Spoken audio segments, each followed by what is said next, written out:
Bismillahirrahmanirrahim. Assalamualaikum warahmatullahi wabarakatuh.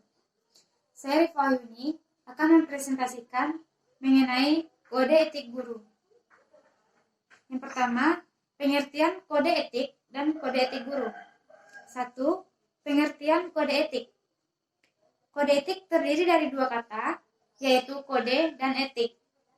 Secara harfiah, kode berarti aturan, sementara etik berasal dari bahasa Yunani yang berarti etos, yang memiliki makna watak, adab, atau tata cara hidup, kesopanan, atau tata susila yang berhubungan dengan kesusilaan dalam mengerjakan suatu pekerjaan. Jadi, kode etik merupakan prinsip keperilakuan peraturan atau perangkat prinsip keperilakuan yang telah diterima oleh sekelompok orang-orang yang bergabung dalam himpunan organisasi keprofesionalan tertentu. Yang kedua yaitu kode etik guru. Kode etik guru yaitu pedoman bersikap dan berperilaku yang berpedoman pada nilai-nilai moral dan etika jabatan guru. Dalam pidato pembukaan Kongres PGRI 13, Basuni sebagai Ketua Umum PGRI menyatakan bahwa Kode Etik Guru Indonesia merupakan landasan moral dan pedoman tingkah laku guru warga PGRI dalam melaksanakan panggilan pengabdiannya yang bekerja sebagai guru. PGRI 1973. Dari pendapat di atas dapat ditarik kesimpulan terdapat bahwa dalam kode etik guru Indonesia terdapat dua unsur pokok, yaitu yang pertama sebagai landasan moral dan yang kedua sebagai pedoman tingkah laku.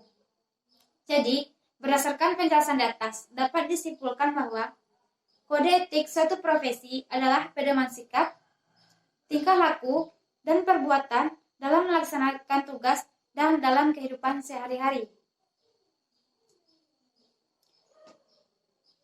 Selanjutnya yaitu sasaran etika profesi keguruan adalah etika terhadap peraturan perundang-undangan.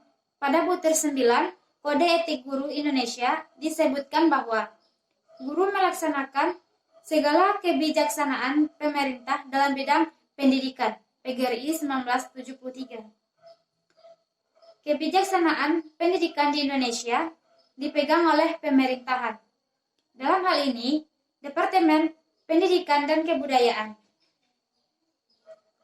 Dalam rangka pembangunan di bidang pendidikan di Indonesia, Departemen Pendidikan dan Kebudayaan mengeluarkan ketentuan-ketentuan dan peraturan-peraturan yang merupakan kebijakan yang akan dilaksanakan oleh aparatnya, yang meliputi antara lain yaitu pembangunan gedung, pemerataan kesempatan, belajar melalui kewajiban belajar, peningkatan mutu pendidikan. Karena itu, guru mutlak perlu mengetahui kebijakan-kebijakan pemerintah dalam bidang pendidikan sehingga dapat melaksanakan ketentuan-ketentuan yang merupakan kebijaksanaan tersebut. Untuk menjaga agar guru-guru di Indonesia tetap melaksanakan ketentuan-ketentuan yang merupakan kebijakan pemerintah dalam bidang pendidikan, Kode Etik Guru Indonesia mengatur hal tersebut. Selanjutnya, etika terhadap organisasi profesi.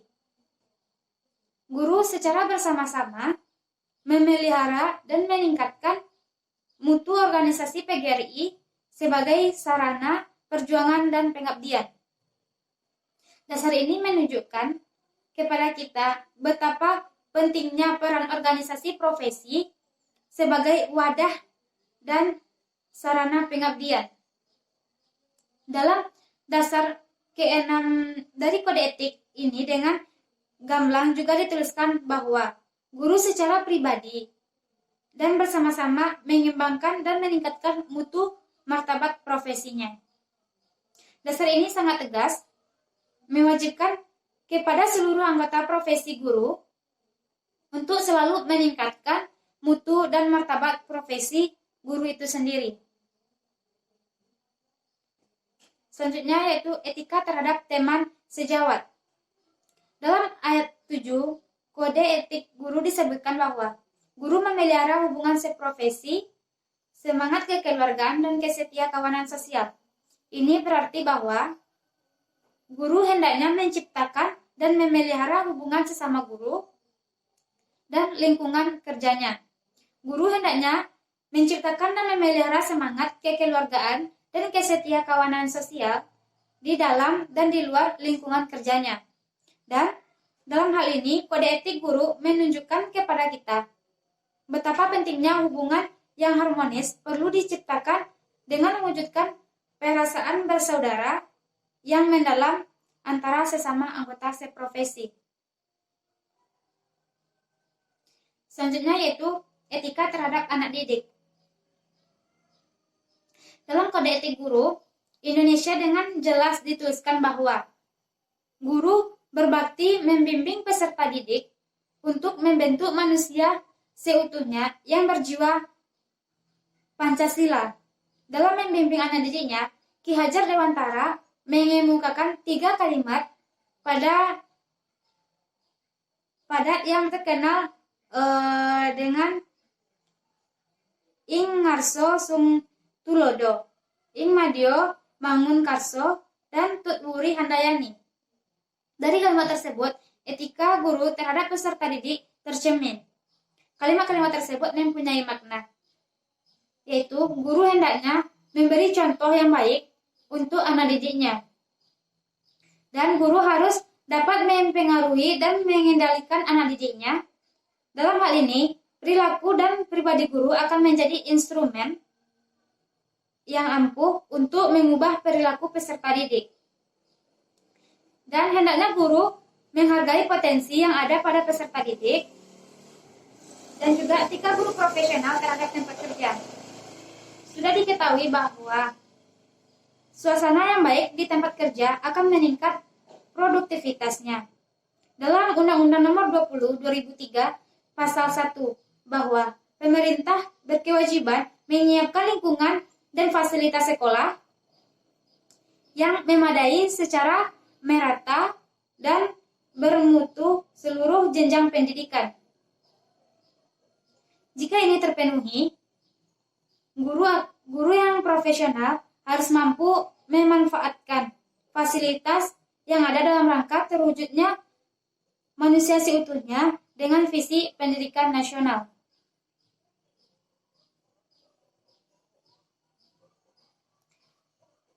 Setelah itu etika terhadap pemimpin. Sebagai salah seorang anggota organisasi, baik organisasi guru maupun organisasi yang lebih besar seperti Departemen Pendidikan dan Kebudayaan, guru akan selalu berada dalam bimbingan dan pengawasan atasan. Oleh sebab itu, dapat disimpulkan bahwa sikap seorang guru terhadap pemimpin harus positif, dalam pengertian harus bekerja sama dalam menyukseskan program yang telah disepakati baik di sekolah maupun di luar sekolah. Selanjutnya kita menuju poin B, yaitu tujuan dan fungsi kode etik. Pada dasarnya, tujuan kode etik dalam suatu profesi adalah untuk kepentingan anggota dan kepentingan organisasi profesi tersebut. Yang pertama, kita akan membahas tentang secara umum tujuan kode etik, yaitu yang pertama, untuk menjunjung tinggi martabat profesi. Yang kedua, untuk menjaga dan memelihara kesejahteraan para anggota. Dan yang ketiga, untuk meningkatkan pengabdian para anggota profesi. Yang keempat, untuk meningkatkan mutu profesi. Yang kelima, untuk meningkatkan mutu organisasi profesi. Yang keenam, meningkatkan layanan di atas keuntungan-keuntungan pribadi. Dan yang terakhir, yaitu mempunyai organisasi profesional yang kuat. Selanjutnya, fungsi kode etik profesi, yaitu memberikan pedoman pada setiap anggota profesi tentang prinsip profesionalitas yang digariskan sebagai sarana kontrol sosial bagi masyarakat atas profesi yang bersangkutan dan mencegah campur tangan pihak di luar organisasi profesi tentang hubungan etika dan keanggotaan profesi. Yang C, penetapan kode etik.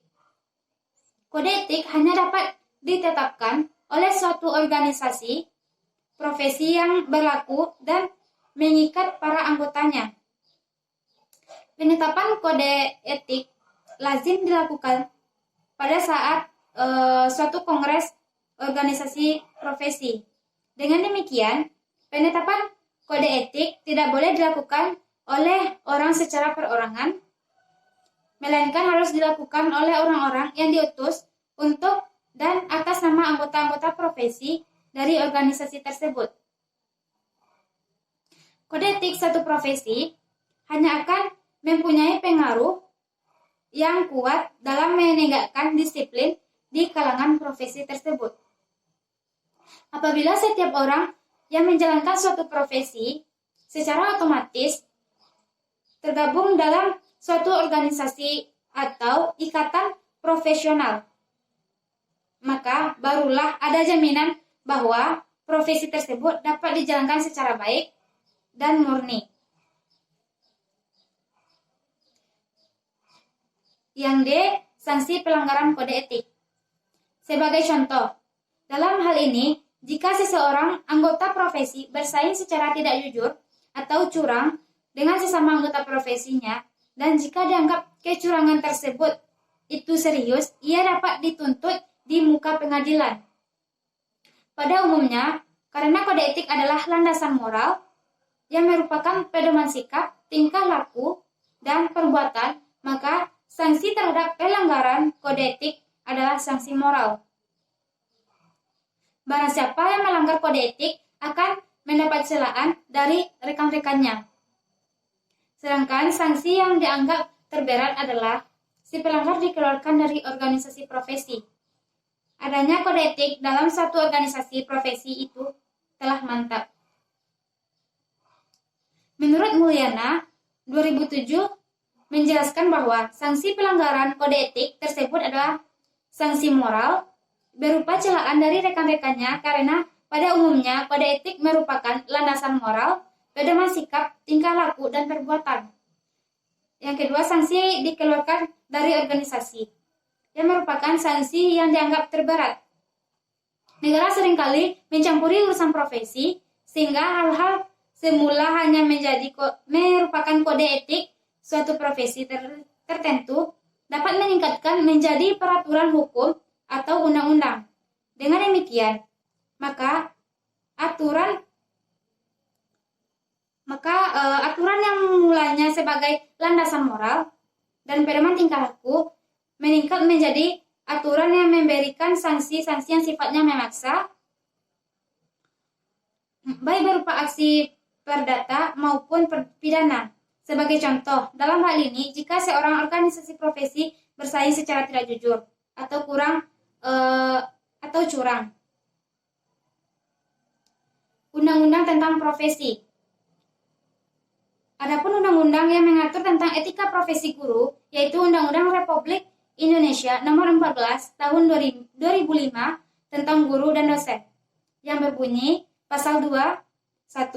Guru mempunyai kedudukan sebagai tenaga profesional pada jenjang pendidikan dasar, pendidikan menengah, dan pendidikan anak usia dini pada jalur pendidikan formal yang diangkat sesuai dengan peraturan perundang-undangan.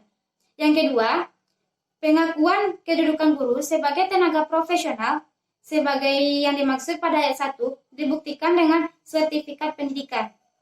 Pasal 3, yang pertama, dosen mempunyai kedudukan sebagai tenaga profesional pada jenjang pendidikan tinggi yang diangkat sesuai dengan peraturan perundang-undangan. Yang kedua, pengakuan kedudukan dosen sebagai tenaga profesional sebagaimana yang dimaksud pada ayat 1 dibuktikan dengan sertifikat pendidikan. Pasal 4, kedudukan guru sebagai tenaga profesional sebagaimana yang dimaksud dalam pasal 2 ayat 1 berfungsi untuk meningkatkan martabat dan peran guru sebagai agen pembelajaran, berfungsi untuk meningkatkan mutu pendidikan nasional. Selanjutnya pasal 5 yang berbunyi, kedudukan dosen sebagai tenaga profesional sebagaimana yang dimaksud pada pasal 3 ayat 1 berfungsi untuk meningkatkan martabat dan peran dosen sebagai agen pembelajaran, pengembangan ilmu, pengetahuan, teknologi, dan seni, serta pengabdian kepada masyarakat yang berfungsi untuk meningkatkan pendidikan nasional.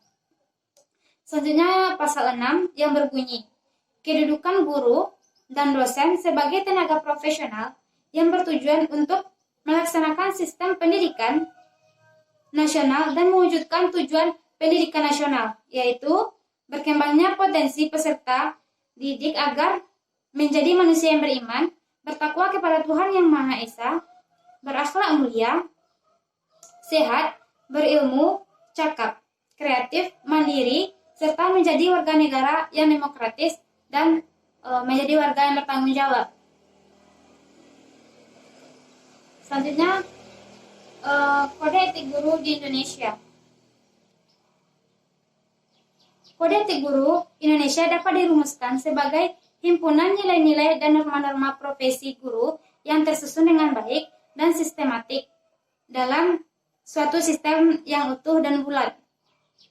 Fungsi kode etik guru Indonesia adalah sebagai landasan moral dan pedoman tingkah laku sebagai guru warga PGRI dalam menunaikan tugas pengabdiannya sebagai guru, baik di dalam maupun di luar sekolah, serta dalam kehidupan sehari-hari di lingkungan masyarakat. Dengan demikian, maka kode etik guru Indonesia merupakan alat yang amat penting untuk pembentukan sikap profesional para anggota profesi keguruan. Sebagaimana halnya dengan profesi lainnya, kode etik guru Indonesia ditetapkan dalam suatu kongres yang dihadiri oleh seluruh utusan cabang dan pengurus daerah PGRI dari seluruh penjuru tanah air.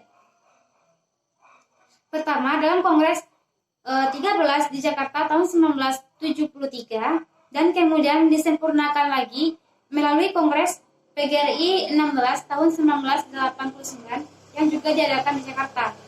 Guru Indonesia menyadari bahwa pendidikan adalah bidang pengabdian terhadap Tuhan Yang Maha Esa, bangsa dan negara, serta kemanusiaan pada umumnya. Guru Indonesia yang berjiwa Pancasila dan setiap Undang-Undang Dasar 1945 turut bertanggung jawab atas terwujudnya cita-cita proklamasi kemerdekaan Republik Indonesia 17 Agustus 1945. Oleh sebab itu, guru Indonesia terpanggil untuk menunaikan karyanya dengan memedomani pedoman dasar-dasar sebagai berikut. Yang pertama, guru berbakti membimbing peserta didik untuk membentuk manusia yang berjiwa Pancasila. Yang kedua, guru berusaha memperoleh informasi tentang peserta didik. Yang ketiga, guru berusaha untuk menciptakan suasana sekolah sebaik-baiknya. Yang kelima, guru memelihara hubungan baik dengan orang tua siswa dan masyarakat. Yang keenam, guru secara pribadi dan bersama-sama mengembangkan dan meningkatkan mutu dan martabat profesinya. Yang ketujuh, guru memelihara hubungan seprofesi dan setia kawanan. Yang kedelapan, guru secara bersama-sama memelihara dan meningkatkan mutu organisasi PGRI. Yang kesembilan, guru melaksanakan segala kebijaksanaan pemerintah dalam bidang pendidikan.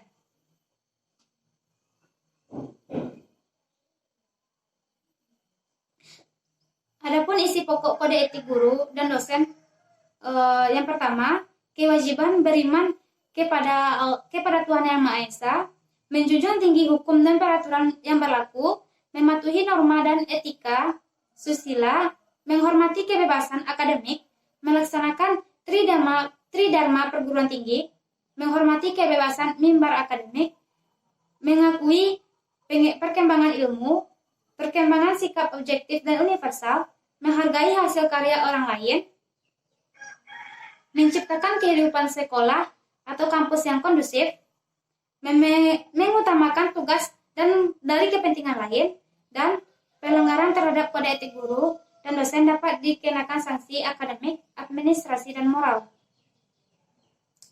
Dan juga kode etik guru Indonesia bersumber dari yang pertama, nilai-nilai agama dan Pancasila. Yang kedua, nilai kompetensi pedagogik, kompetensi kepribadian, kompetensi sosial, dan kompetensi profesional. Dan yang ketiga, nilai-nilai jati diri, harkat dan martabat manusia yang meliputi perkembangan kesehatan jasmania, emosional, intelektual, sosial, dan spiritual. Sehingga dari penjelasan di atas dapat kita simpulkan bahwa kode etik profesi adalah norma-norma yang harus diindahkan oleh setiap anggota profesi dan di dalam melaksanakan dalam hidupnya di masyarakat. Yang pertama, secara umum, tujuan dari kode etik adalah untuk menjunjung tinggi martabat profesi, menjaga dan memelihara kesejahteraan anggota, meningkatkan pengabdian para anggota profesi, dan meningkatkan mutu profesi. Yang kedua, fungsi kode etik memberikan pedoman pada setiap anggota profesi tentang prinsip profesionalitas dan yang digariskan. Dan kode etik hanya dapat ditetapkan oleh suatu organisasi profesi yang berlaku dan mengikat para anggotanya. Kode etik guru Indonesia dapat dirumuskan sebagai himpunan nilai-nilai dan norma-norma profesi guru yang tersusun dengan baik dan sistematik dalam suatu sistem yang utuh dan bulat. Baiklah, hanya itu yang dapat saya sampaikan. Assalamualaikum warahmatullahi wabarakatuh.